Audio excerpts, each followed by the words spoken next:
And new WWE champion, ladies and gentlemen, Big E. This is the Legion of Raw. To the right of Big E is Vince Russo. To the left of Big E is Dr. Chris Featherstone. How are you, my man? Wait a minute. Where's the open? Put the open on. What are you, crazy? That's the best part of the whole show. I forgot about the. What are you, crazy? Give me some time, Vince McMahon. Vince McMahon, you act like Vince McMahon. I can't. Where's the open, man? I want the open. What is that? What the heck? Time out, Joey. No, I'm gonna give you the opener.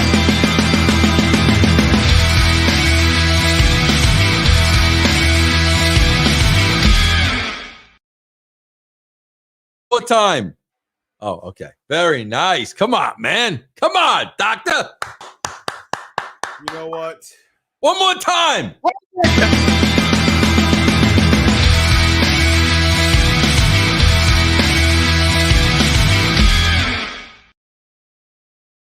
All right. You messed up my stick, man. I was very nice. And new, and then do the intro and all. Yeah, no. The open's more important than any of that. Yeah. As we see in the back there, we have a new WWE champion, ladies and gentlemen, on this episode of Raw. And I did this tonight, actually. Unhead in the house. I didn't have my hair like this. Bunhead, baby. I didn't have my hair like this earlier. And I was like, Bunhead in the house. For this show tonight, I did this about an hour ago, probably about 2 hours ago. I said I'm gonna do a bun for yes, tonight, yes. You know, and so it's an honor. Now, bro, I was catching a little, but I didn't get a final.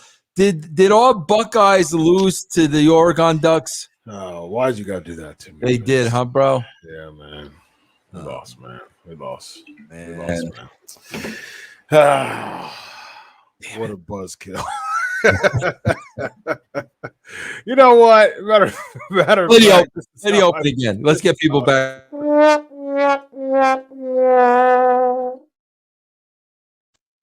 I'm sorry, bro. I'm sorry. All right, here we go.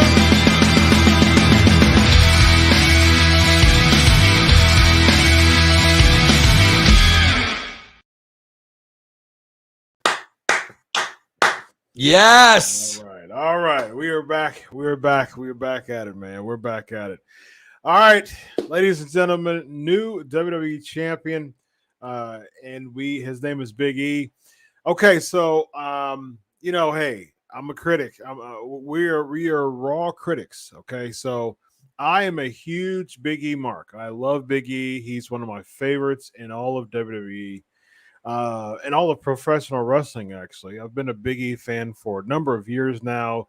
Been a big advocate of him winning the championship for years. He wins it tonight in Boston on an episode of Raw. And, it gave Raw a different element. It was something different, but I wasn't the biggest fan of it. It's not about Big E winning. I'm all for Big E winning. I'm all for it. Extreme Rules actually is going to be in Columbus, Ohio, in my hometown, a week from Sunday. Why couldn't they just wait until Sunday for Extreme Rules to do it? What do you think?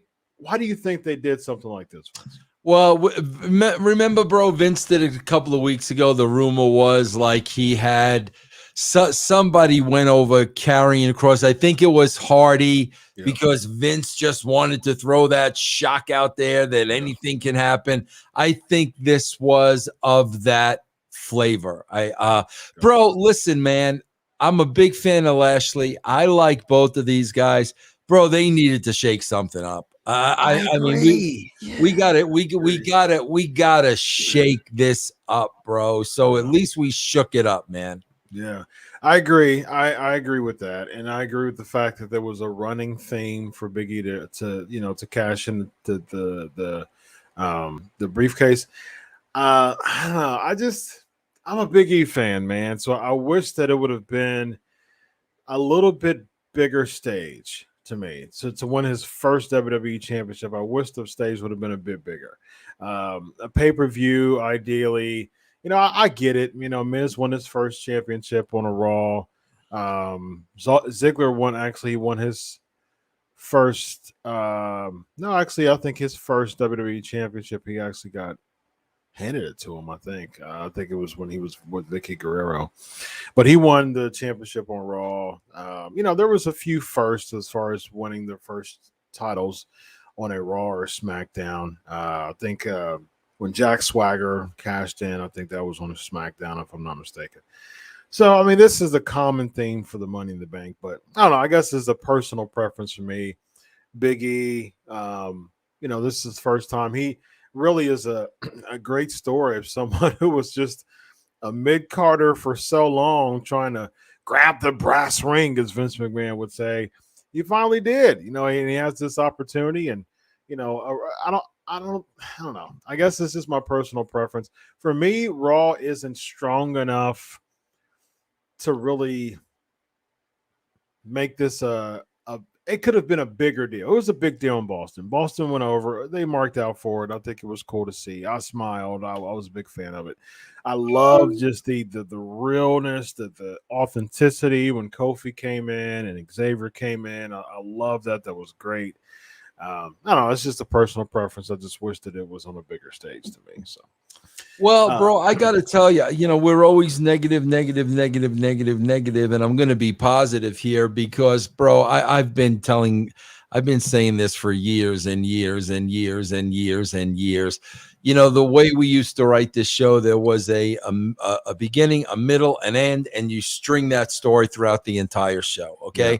They did a good job tonight in doing that and making it feel like this match was important. They really did a good job, bro, of the opening segment, and then we kept going back to it throughout the night. And bro, I got to be honest with you, I think I'm not going to say they're going to pop a number.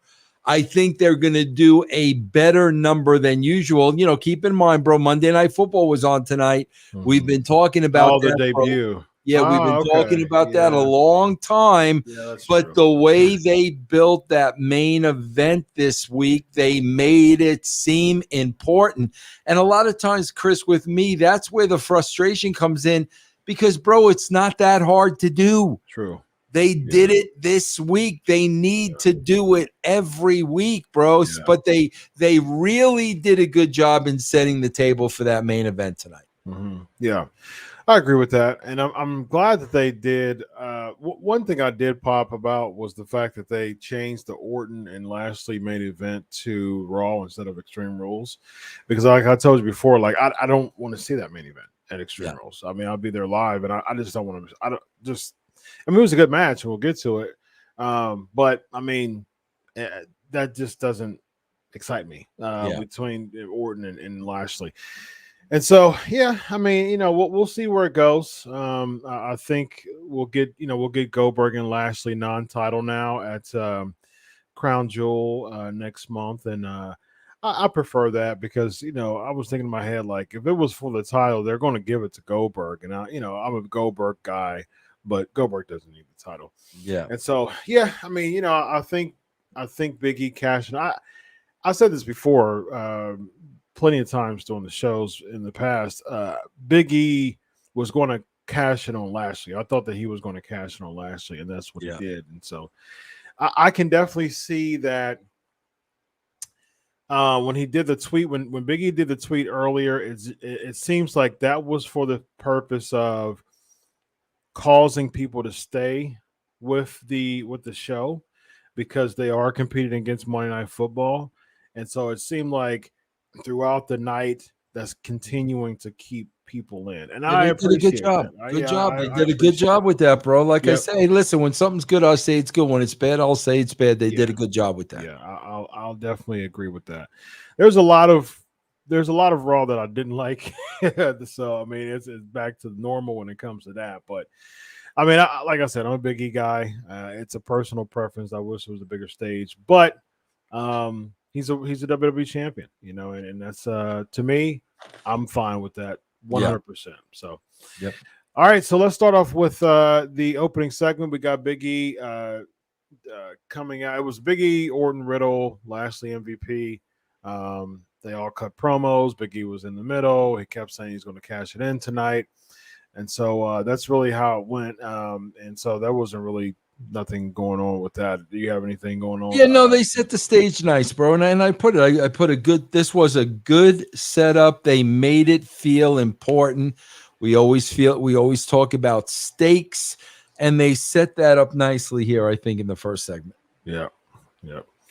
We got a super chat, bro. DJ Eric, Vic Venom Rule. Yeah, baby. Yes. Vic, yes. bro. Go Reds. Go Reds, bro. Nice. Another Ohio team, although I'm an Indians fan, but I'm a Ohio regardless, though. I'm a Titans fan too, football though. So, but I'm not anti. Bro, you know the situation with the Titans, right? Oh, I mean, other than we lost. No, there's a bad situation with the Titans, and I hate when my friends. Oh, Jeff Jarrett. Is it I put the here, bro. This is the Italian Red Horn. Yeah, I remember you told me about that. They're never gonna win, bro. All Jarrett's got to do is call and apologize for his treatment of me, and I lift the curse. It's that simple, bro. But he's very bullheaded, so every year, oh yeah, Titans. Bro, just call Jeff.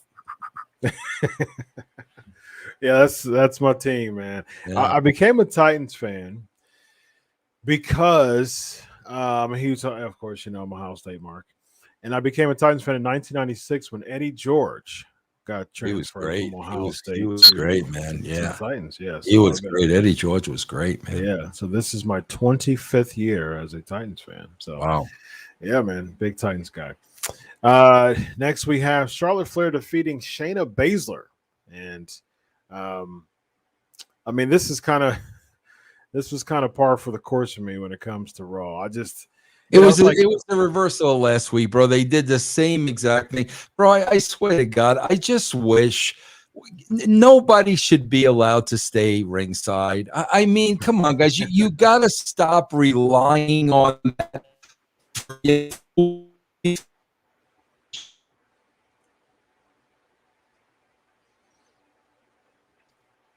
I'm sorry, because if you lost me with the turning of the tables, and why is she out there? Yeah. Why is she allowed to stay ringside? I hate this stuff, bro. It's really, really, really lazy booking, man. Yeah, I'm not a fan of it too. It's just weird, man. It's like, why, Vince? Why in the world do I care about this? Why do I care about animosity between Nia Jax and Shayna Basler? Why? Because she's the ace of spades, bro. Oh, there you go. Ace of spades. Hold on, let me get it right. There we go. Spades, man. Yeah, that's why we care, bro. Yeah, I mean, okay, you got a heel in Charlotte going against a heel in Shayna, who has animosity with another heel in Nia Jax. No one gets over here, man. There's no way. And last week, Shayna cost Nia Jax, and so somehow we're supposed to care that Shayna and Nia are beefing. Yeah, and this is leading to a feud between the two, and they're both going next week. They got the match next week. It's terrible, absolutely terrible. Alexa Bliss comes out after the match. She gives Charlotte a gift, and the gift that she gives her is Charlie, which is a blonde-haired Lily doll with a Raw Women's Championship. Another thing to sell, Vince Russo. Bro, I don't understand the Alexa character. Guys, I understand the whole, Joker thing and Harley Quinn. I do not understand this character at all, bro. I don't get it.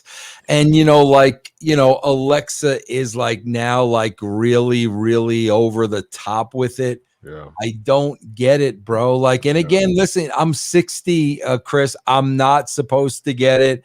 And the kids love it. And I'm sure they're selling the dolls out. But again, bro, I am just a firm believer in the show needing to be for everybody. This is not for me. For sure. Yeah. And well, it's not for me either. And you know, it's here's the thing, man. This is what I understand from this here. It just seems like it's trial and error with Alexa Bliss. It's just like they come up with something like every 3 weeks that they want to add or take away from her character. And we can't really sink our teeth in her character because at first it was the dark, it was the pain, the hurt and heal, and then it changed into some type of trance when she was doing the whole babyface thing. She was looking at people weird, and somehow she lost those powers. I don't know how that happened. And then Lily got powers, and then now that's gone now, and now she just brings Lily out with her. Well, bro, it even goes further than that. We can backtrack all the way to when Nikki Cross and her became partners, and we didn't know why. I mean, bro, you're talking a couple of years ago now. It started back then. And, you know, bro, as the Road Dogg would say, you know, bless Alexa Bliss's heart. Bless her heart. She's given it all. This has nothing to do with her performance, but I don't understand it. And like you said, okay, bro, 1 week Lily has magic powers, the 1 week she doesn't. Like, I don't understand it, bro. It's just not clear to me, you know? I mean, bro, when you watch the movie Carrie, you know, you get it. You understand what Carrie has and what she can do. I don't know. I don't understand. I don't get it, bro. Agreed, my man. We get a New Day backstage. Actually, before that, we get Drew McIntyre and the Viking Raiders defeating Jinder Mahal and Veer and Shanky.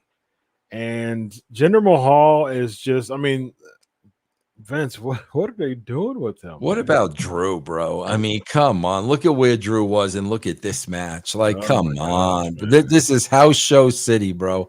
House Show USA, man. Like, and again, you know, I'm going to go to Monday Night Football again. You're definitely going to the game during this match. There's no doubt about it, bro.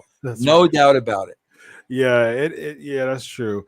And I wish that they could be more consistent throughout the show because they run the risk. I mean, I said before, and you said it too.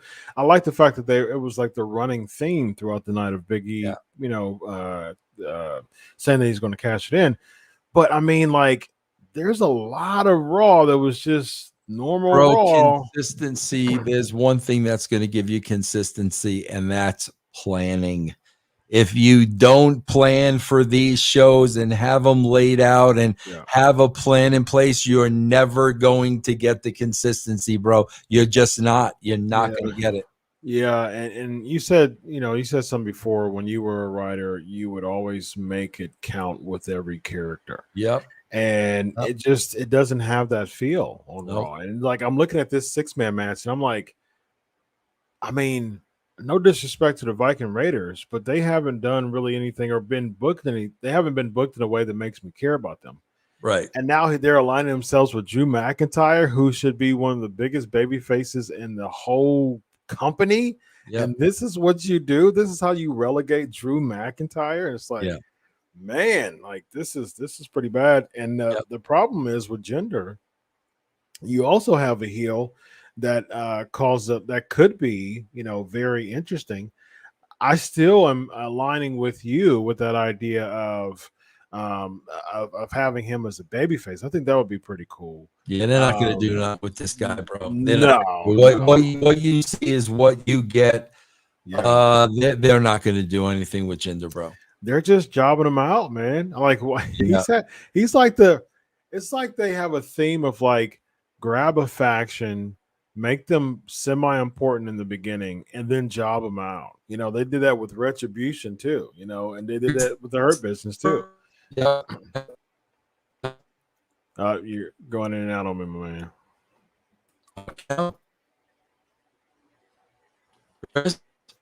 Yeah, you froze on me. Am I okay?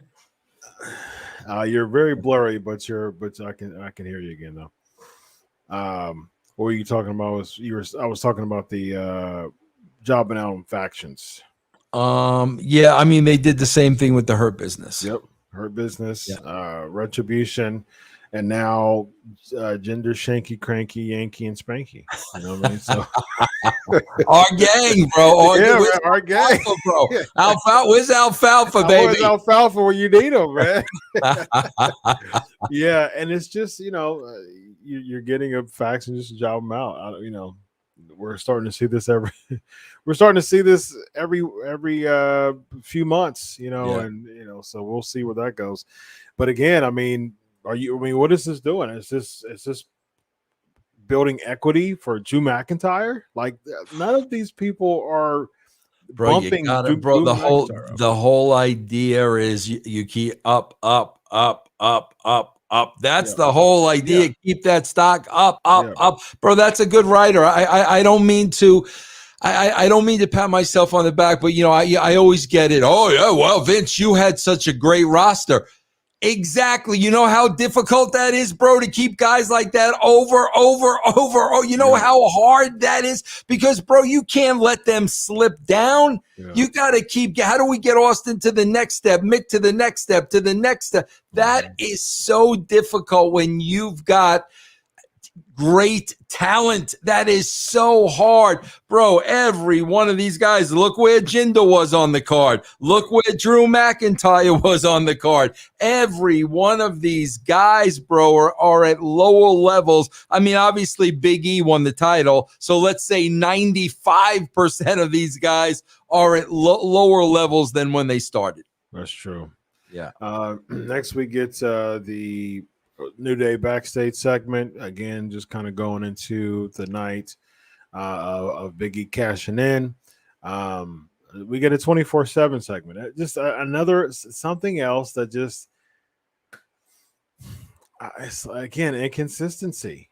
Like, if you're really trying to keep people on the show, like, you have a whole New Day backstage segment of Big E saying, I want to cash in the title, him getting pumped up by his hometown boy, Kofi Kingston. He's from Boston, and Xavier Woods, his partner in crime, and it's like his boys. They did a New Day reunion. They're back, as far as being on the same brand, and it's like you get that, and you get more hype to the cash in, and then after that, you try to carry the momentum by having a 24/7 segment. These segments are just the craps nowadays. It's like it's totally pointless. And like beforehand, it was comical when R-Truth would always try to find a way to win it back. That was fun. I'm an R-Truth guy. I got a soft spot for R-Truth. At least they were giving him exposure and something for people to care about when it comes to Big E. Now he hasn't had the title. I mean, not Big E, but R-Truth. Now he hasn't had a title in a while. He's just kind of chasing the title. Now Reggie has it. I don't care about that. Akira Tozawa somehow still in the mix. It's Drake. They're even adding Drake Maverick in the mix now, and it's like he was in NXT. He went back to NXT. Was in a tag team with Killian Dane, who's gone now, and so they said, okay, yeah, hey, Drake, we're going to move you back to the main roster, but you're going to be a part of 24/7 segments every week. I don't get it, Vince. And bro, this is that Reggie, bro, playing. I think the right name for it. What is it called? Parkour. But bro, what wasn't that in like 20 years ago? I mean, that's what this is. Yeah. That's exactly what this is. The guy's jumping from golf cart to golf. That's exactly what this is. And I'm like, bro, that was over like 20 years ago. No. Yeah. Parkour has been it's been a big thing for a while. Early 2000s is when parkour became a big thing. Yeah. John Morrison's a really big parkour guy. Yeah. So yeah, I mean, that's what this is.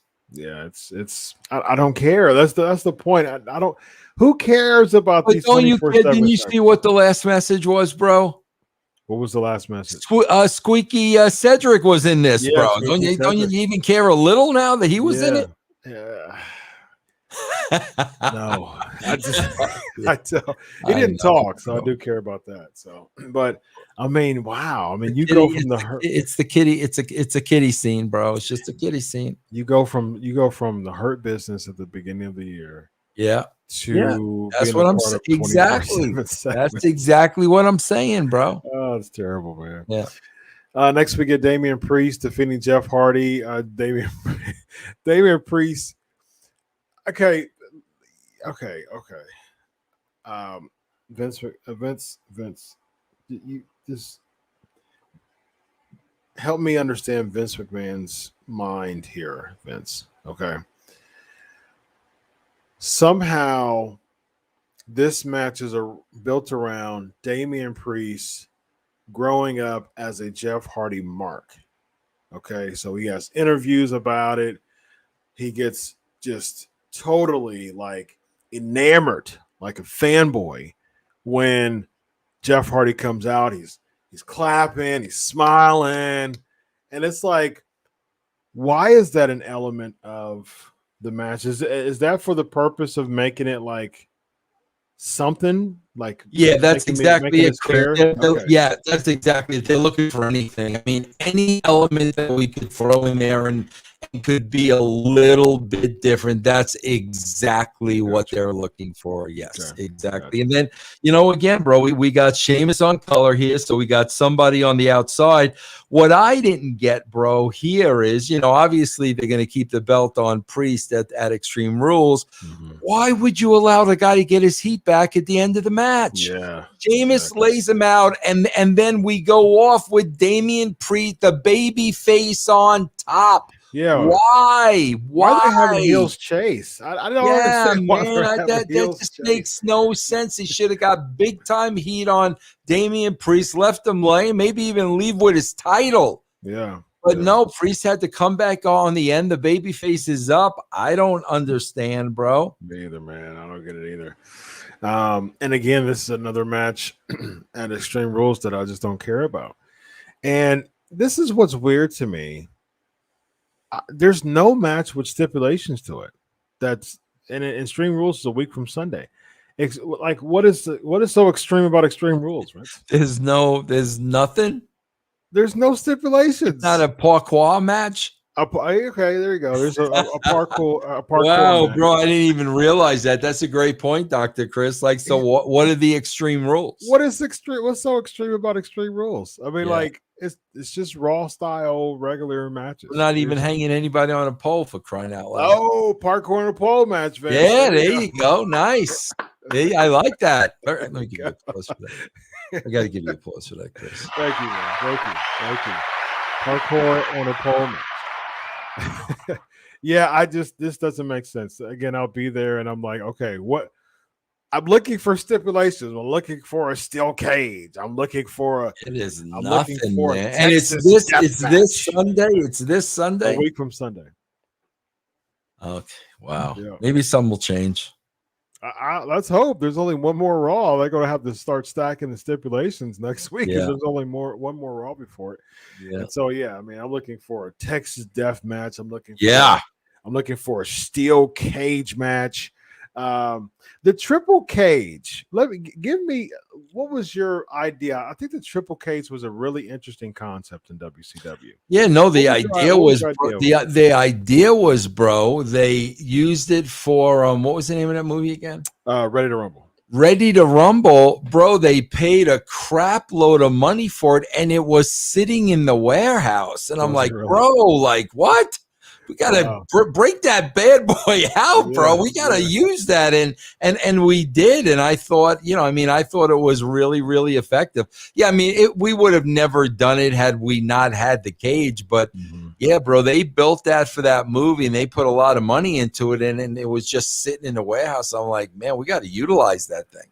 Is that what spawned the War Games match, or was there going to be War Games on the books regardless? There was probably going to be War Games on the books regardless. Got you. Yeah. That was if I'm not mistaken, that was the last War Games match when you were in it, right? And the one thing I remember about that, was that the triple cage, that ridiculous canyon bump. Oh yeah, I remember that. Yeah, and the ramp was padded, right? God, I hope so. It looked padded. I'm like, let's hope. Yeah, but not really padded, but it did have some. Yeah. Yeah. I mean, regardless, even if it was padded, the the bump was pretty crazy. But yeah, it was an interesting triple cage Yeah. match. And was there any thought of bringing Jimmy King to WCW? Jimmy King. He was the head. He was the head Uh, roller Ready to Rumble, man. Jimmy Yeah. King, crown Yeah. him. Come on, man. Yeah, no, we Crown never, him. Get the we double never, axe handle. yeah, we never did talk about that. That's Never. bro. I swear to God, that was a terrible movie. Man. I literally bro. I think there have been like 3 movies in my lifetime that I walked out of, and that was one of them. Was it really? Oh yeah, I could not sit through that whole But movie. Vince, tell me, what wrestling movie was ever a box office smash? I mean, Well, I thought The Wrestler was a great movie. The Wrestler was a good movie, yes, but it wasn't box office smash, but it was a good movie. Very good. I was, you know, what's so funny? I was a big mark for No Holds Barred when it came out in the I late brought 80s. my kids to see that when it first. I remember seeing that in the late Yeah. 80s when I was a little boy. Yeah. And The girl in that was hot. What was her name? She was very attractive. Remember the girl in that? that was the one that Hogan was flirting with. Yeah. But 20 years later, I remember I did a review show on Pancakes and Power Slams about a few years back, and I was going through I did a whole series on my show. By the way, Pancakes and Power Slams, y'all. I'm gonna plug my other show, Pancakes and Power Slams. Subscribe to me on YouTube. But yeah. When is that 500 episode again? This week could be 494. So 6 more weeks, man. 6 weeks. Episodes. 6 more weeks. Yeah.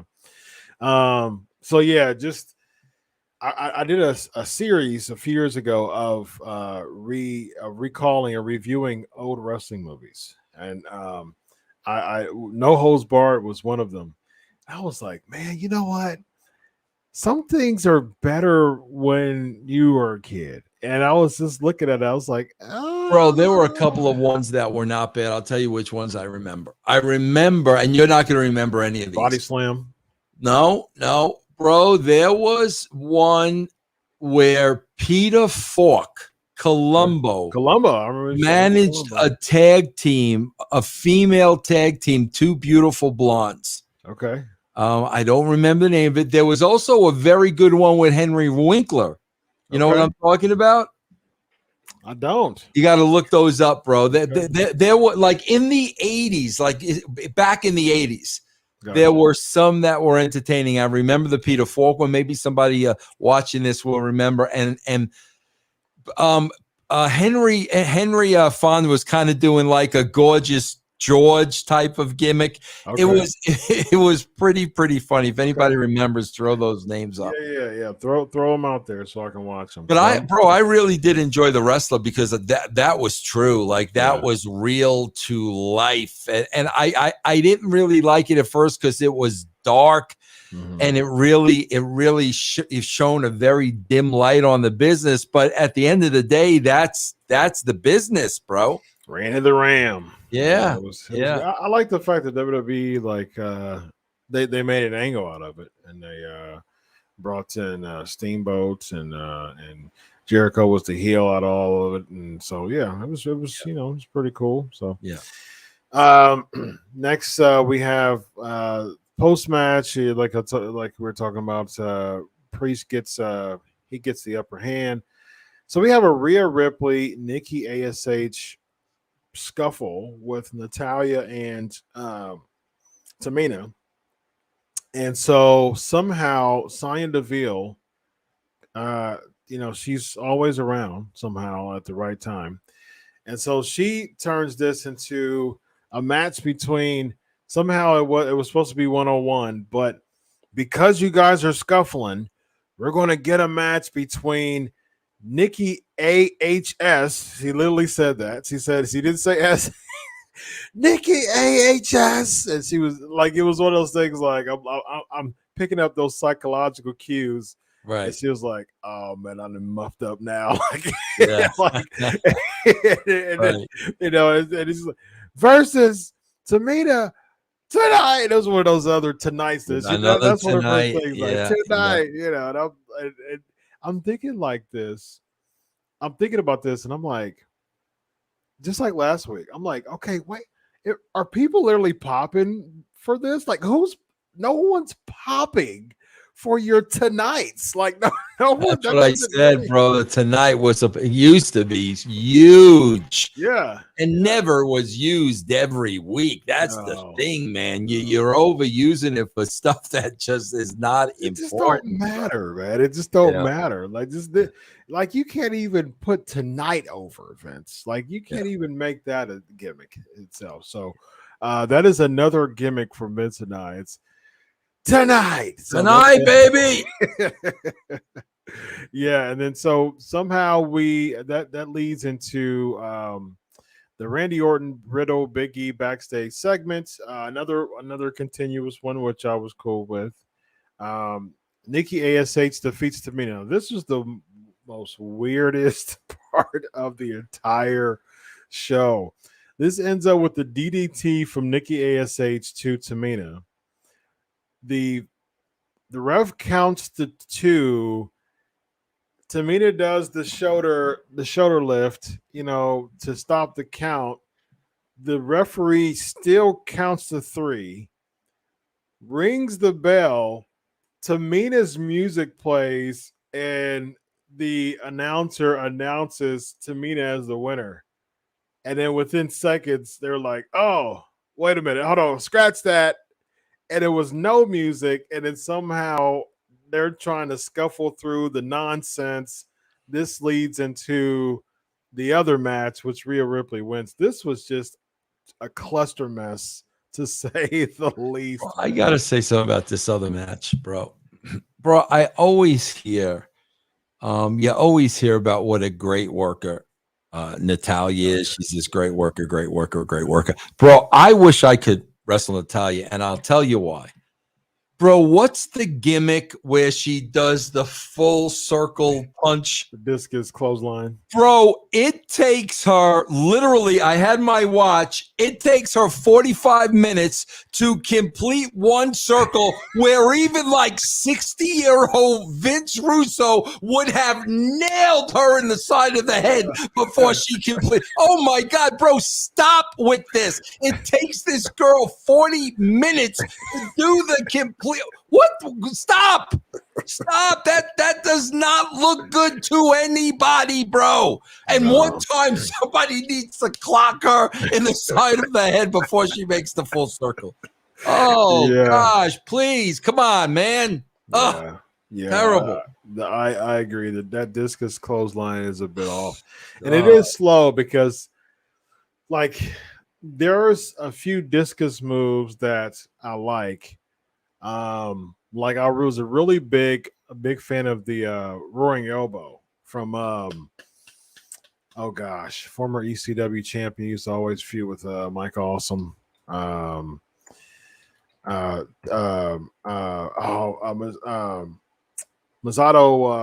Tanaka.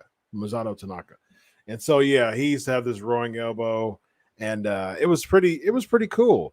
And it was really like quick. It was like to bring torque to the elbow smash. It wasn't some long and I think bringing the torque in that way is pretty cool, but you gotta make it like mean something. You gotta make it feel like it's bringing some torque. Yeah, bro, it's awful. Come on, man, you're better than that. That's bad. Yeah, I agree. Next we have Charlotte throws Charlie in the trash. So there you go, man. I mean, that's the end of Charlie. Man. No, it's not. No, is Charlie gonna next week? I guarantee you, bro. They did the scene because somebody's gonna take it out of the trash. I guarantee you that was the point of the whole scene. Jim Duggan's gonna take it out the trash. The television championship, and then have heat with the booker. Yes. Oh, Who was the booker at that time? Yes.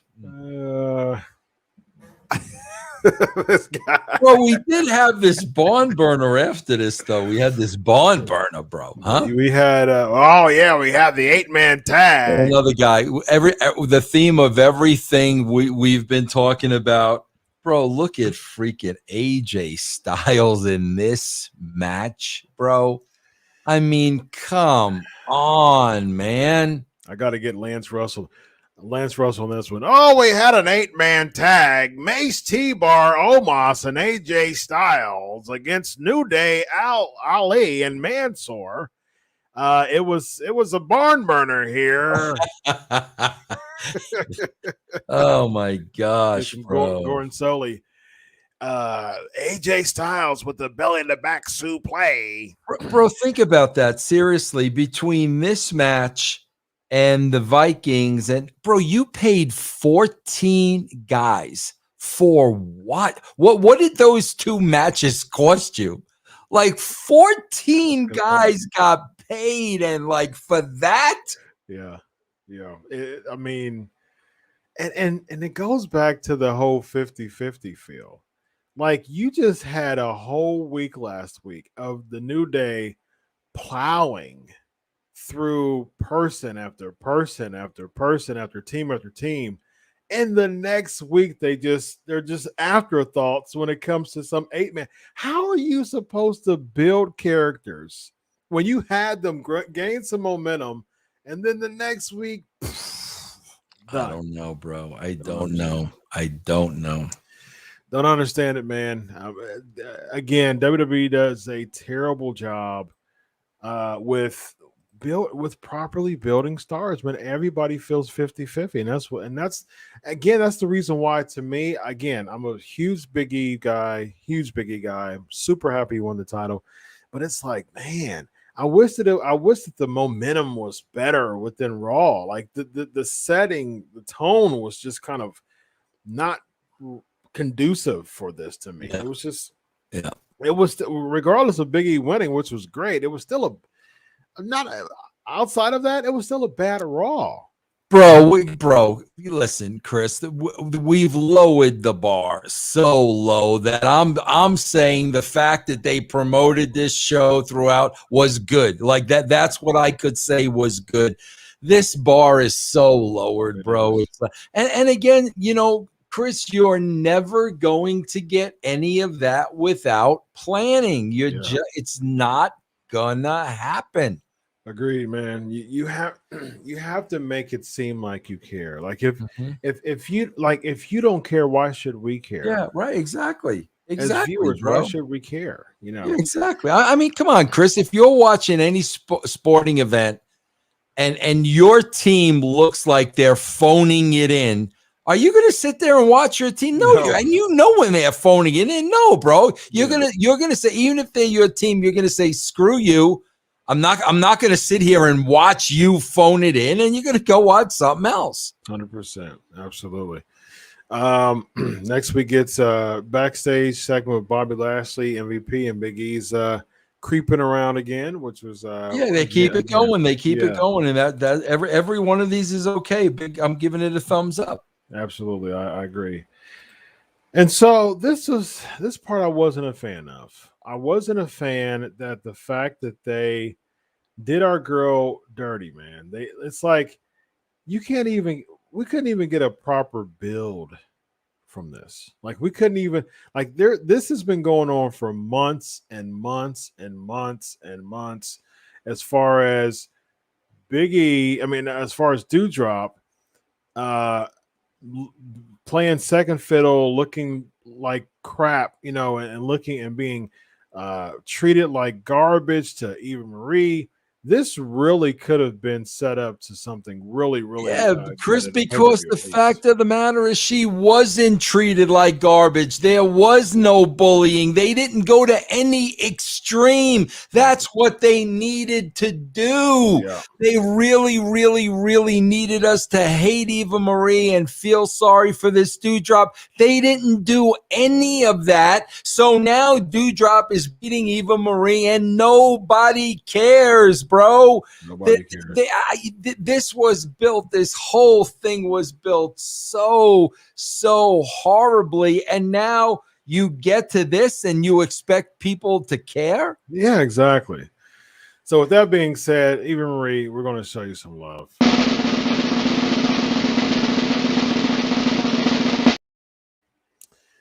We understand that you came to WWE and you were excited about the opportunity. This is something that you really wanted again. You've made it clear that you're excited about this WWE opportunity.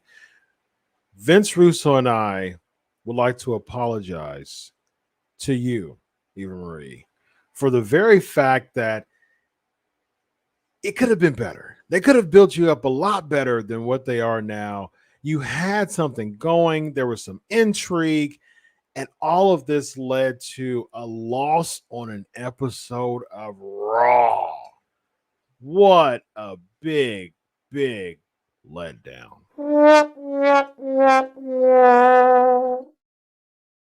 God, knock on wood, Eva Marie and myself, we have our giants. Yes. Our Giants are doing very well. We have that. But I got to give Eva Marie credit, man, because not too long ago, she did an interview and I read it and she was very upbeat and she put the company over. She's doing all the right things. They're not doing her right. I mean, she's doing all the right things, you know? Yeah. She's doing what she can. I'm sure she's getting paid well still. So, but again, you know, Vince, why should we care for Dewdrop? What is Dewdrop? What is she? Why should we care? What is she doing? What's the end game to Dewdrop? I don't know. Where do you go from here? Where's Dewdrop going? Where's Eva Marie going? Now what? Where do we go with this? Right. Now what? I mean, what are we doing? Like, what's next? You beat Eva Marie clean on an episode of Raw. Like, you couldn't even build this up to a pay-per-view. And it's like, okay. Unless they're going to put her in this role, Eva Marie, where she's going to recruit other new people now to come in. Oh, God, bro. Oh, man. Wow. This is terrible. Next, we get Karrion Kross. He cuts a promo. He does a vignette. And so this seems a bit backwards to me because all of a sudden we're supposed to care about Karrion Kross. And he's saying, look, I'm picking my poison and I'm running roughshod through the Raw roster and you're going to fall and pray, Vince Russo.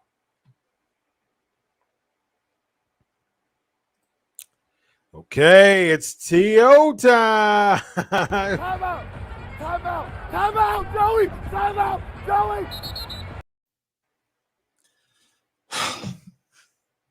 Chris, we got this. Yeah, I know I'm not allowed to curse. So what's a word I can say? We got this bad what? Bad apple is bad apple. We got this bad apple cutting his promo in the back. Okay. We've got road cases. He's backstage and we've got road cases and smoke. Yeah. Like, wait a minute. So I'm like, wait. There's the fire back there. What the freak, bro? The guys backstage, there's road cases and there's smoke. Like Taker. There was like Taker smoke. I'm like, what are you? Could we not get this guy in a proper setting? Can we not put him someplace else, bro? In 2021, you finally saw where Parts Unknown is. Finally. It's been 40 years since we've been wondering where Parts Unknown is for 40 years. All right. The Ultimate Warrior. What's my boy's name? Missing Link? Missing Link. Yeah, I was going for World Class. Missing Link. Yeah. What are we doing? All these people built for Parts Unknown. Now we figure out where I'm telling you, that is a 100% total rib on him that we're backstage and we've got smoke. Yeah. Like, come on, guys. Like, Come on, man. You got to understand, Chris, I've produced 1 million of those. So if I'm back there producing it, I got to cue smoke with road crap. I'm like, what are we doing here, bro? What's happening here with the smoke?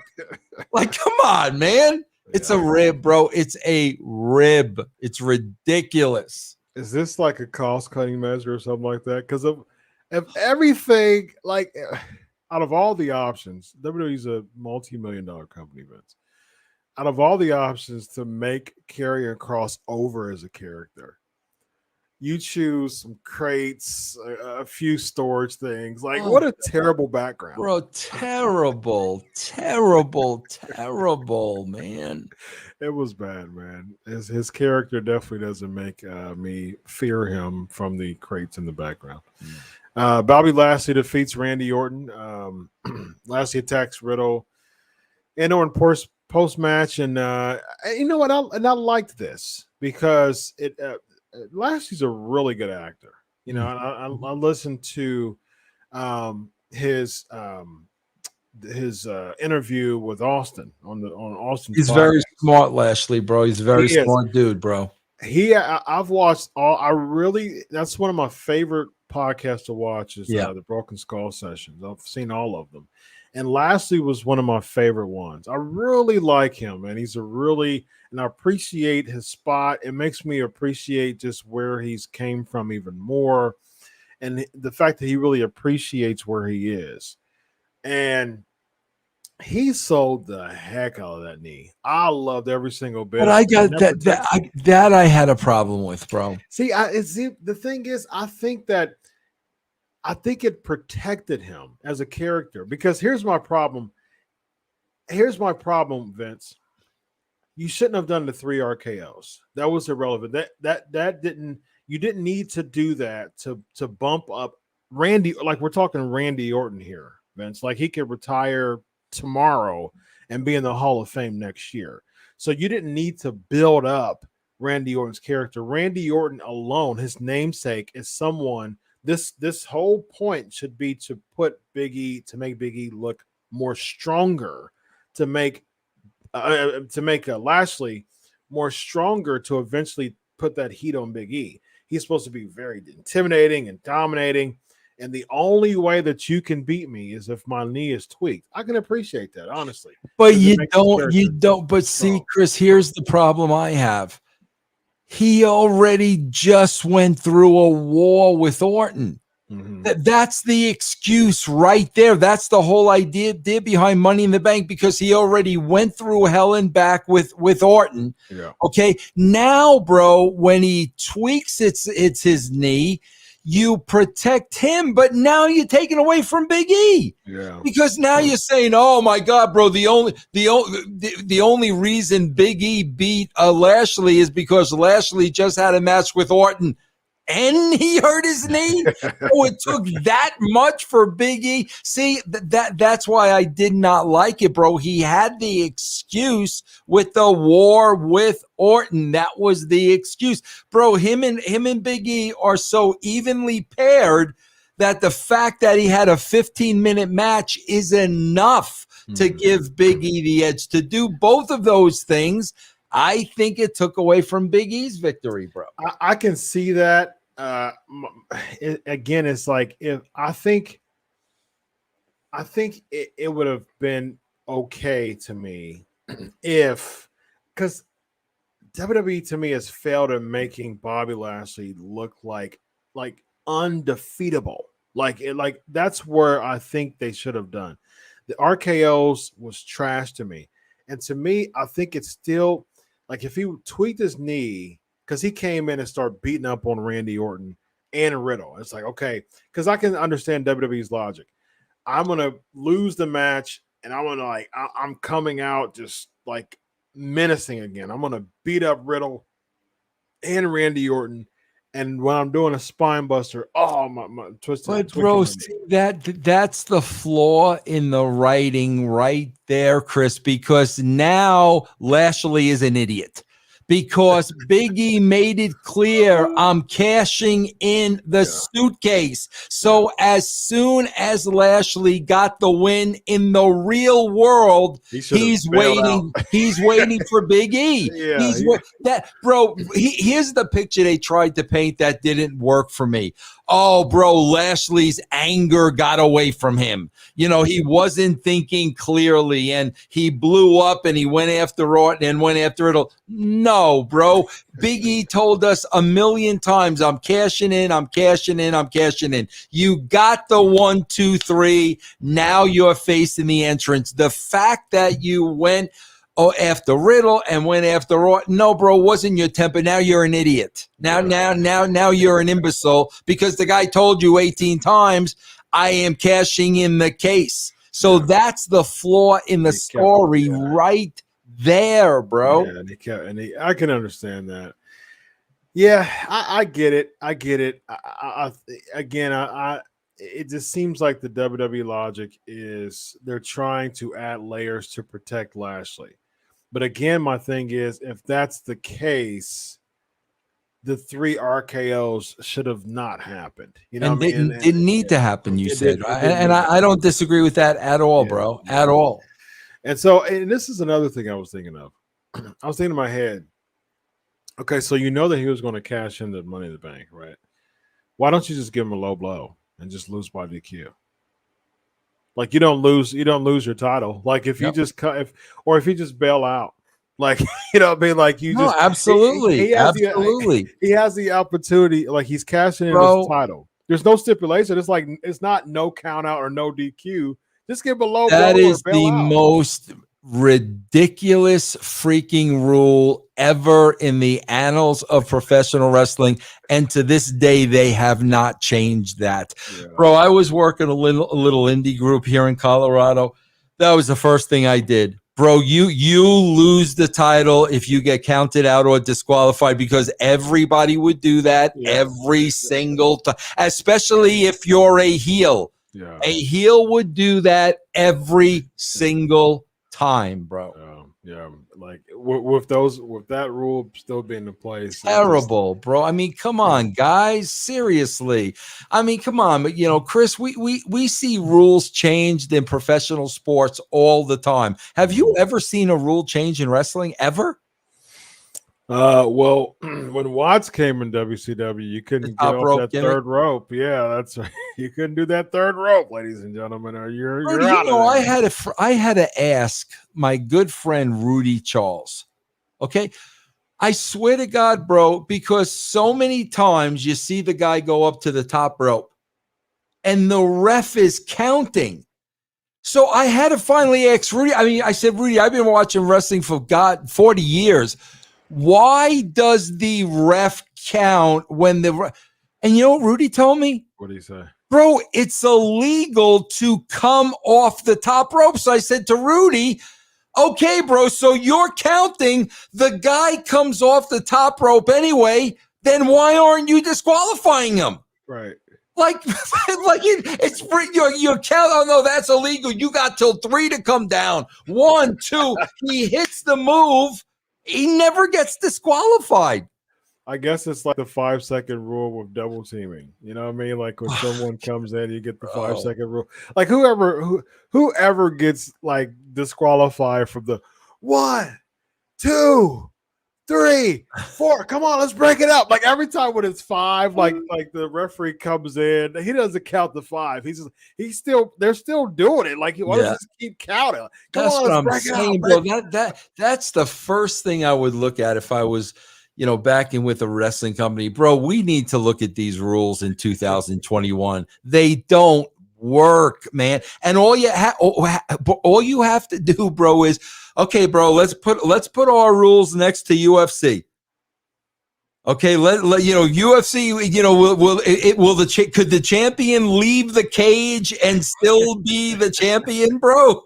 Well, that's all you have to do. Look at those legitimate rules. Conor McGregor would do something like that. Bro, I just wish they would look at like everything as a whole, man. It's the same thing over and over and over and over again.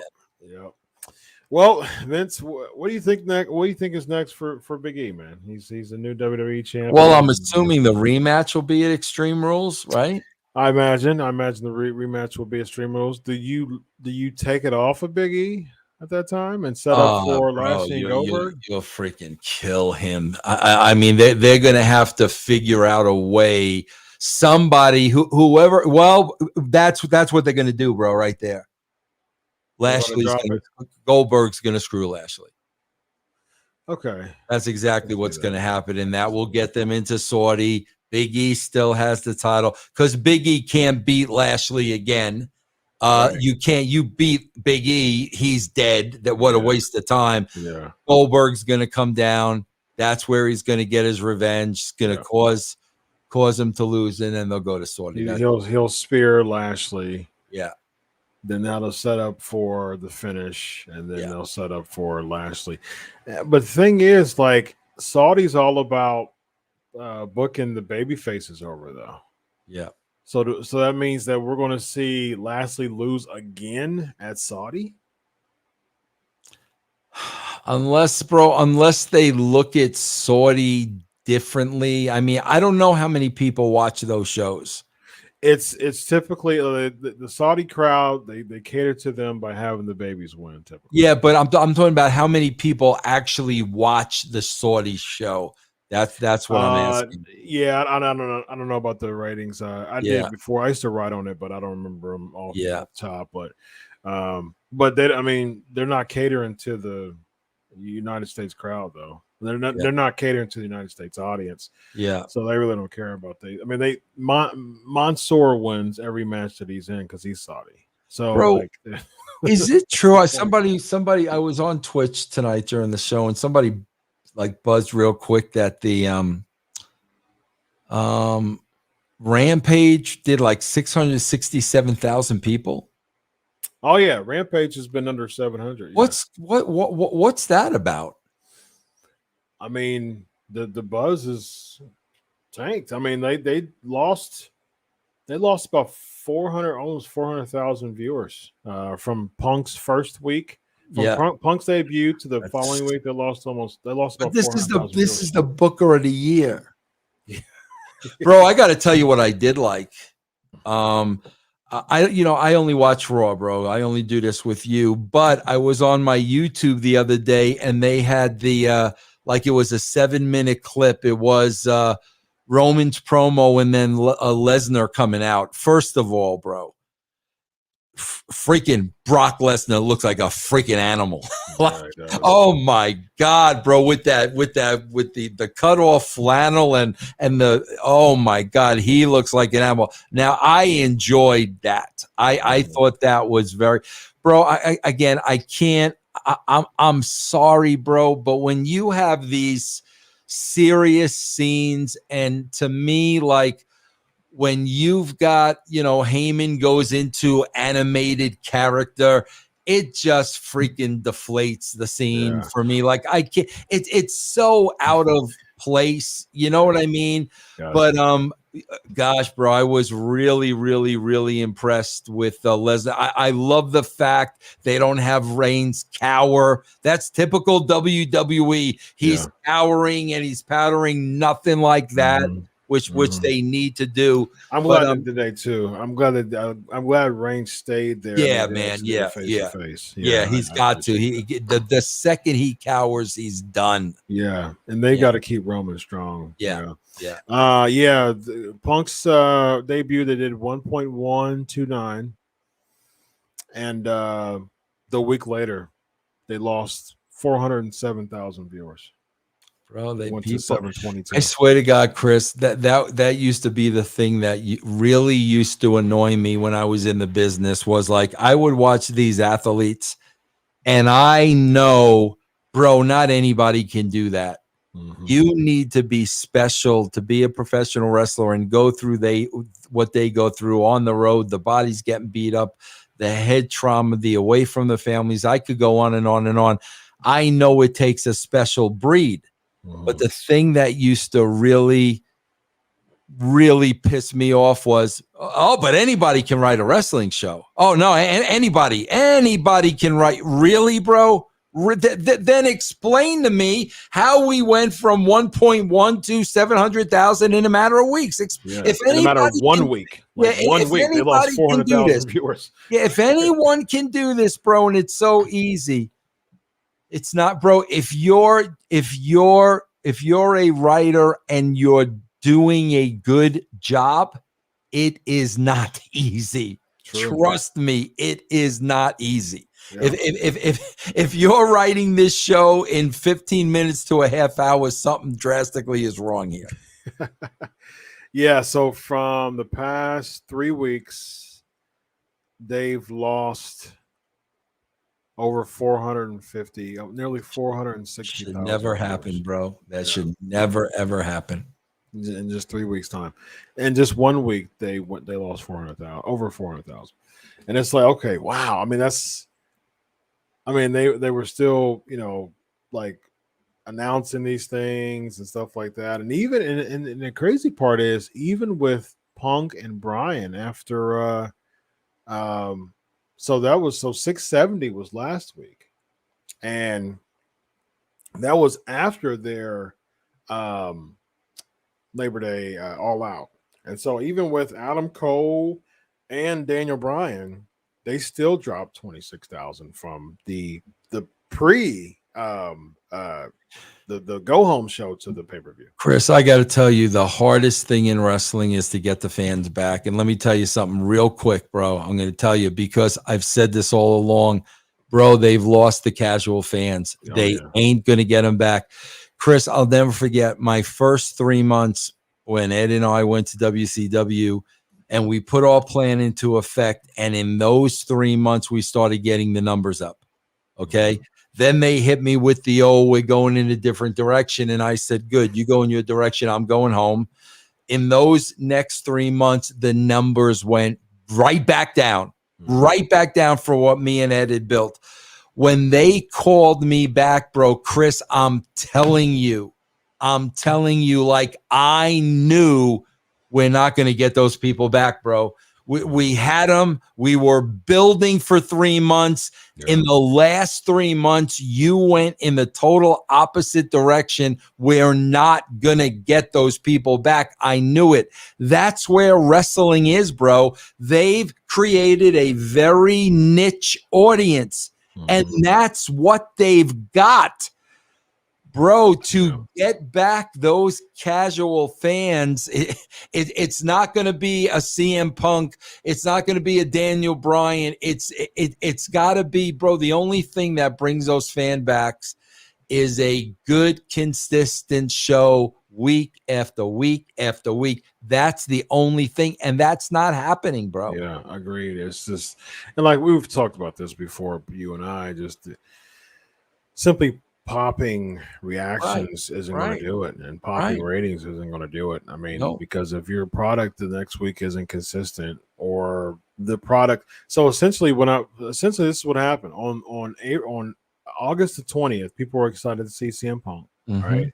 And they're like, okay, we're going to watch the product to see CM Punk, but the product as a whole that night wasn't exciting and intriguing enough for me to watch it the next week. That's it, bro. That's it, bro. You see that every single year with WrestleMania. Oh yeah, they pop a number the night after WrestleMania, the following week, because they didn't do nothing to captivate that crowd. They're right back to they were. It happens like clockwork every year. Sure is. Yep. What also happens like clockwork is the fun that Vince Russo and I have with you all every single week. We need a name for our supporters, Vince. The Legions of Raw. Like, what are we going to do? Like, what's the name for our gang, for our troop? Well, we got to think, but let's think about that. Let's come back next week. I need to think about that. Yeah. We got so much support. We still got a bunch of people on here live watching with us, and it's 12:18 in the morning Eastern time. So that's a major thanks to you all. We'll figure out. Michael said the dewdrops. The dude. Bro, the dude drops. The dude bro. drops. The focus group. Someone just told me about a focus group. Pop. Someone brought to my memory back the focus group. People want the focus group to come back. So Yes. Yeah. so yeah, we'll figure these out. You know what? Matter of fact, let's do a hashtag. All right. So put my name. So tag Vince. You're at the Vince Russo, right? Yes. The Vince Russo. All right. So that's Vince's handle. Wait. So wait a minute. There we go. That's Vince Russo's at the Vince Russo. All right. I am at Chris Prolific. So go ahead and follow me if you haven't, and follow Vince if you haven't. So that's me at Chris Prolific. All right. And so tag us and do a hashtag LOR gang. All right. All right. So hashtag LOR gang. All right. So do the hashtag. So tag myself, tag Vince, come up with a name, and then put that hashtag there, LOR gang. All right. So and we'll convene, we'll bring them together, and we'll figure out a name for the Legion of Raw Nice. family. All right. Nice. Cool, Yes. man. It's called viewer engagement. All right. It's called business. It's called effective business by viewer interaction, viewer engagement. All right, ladies and gentlemen, he's Vince Russo. I'm Dr. Chris Featherstone. This guy up here, right there, is the WWE champion, Big E. So congrats to him, man. Awesome time. Legion of Raw, man. You guys have a great night. So long.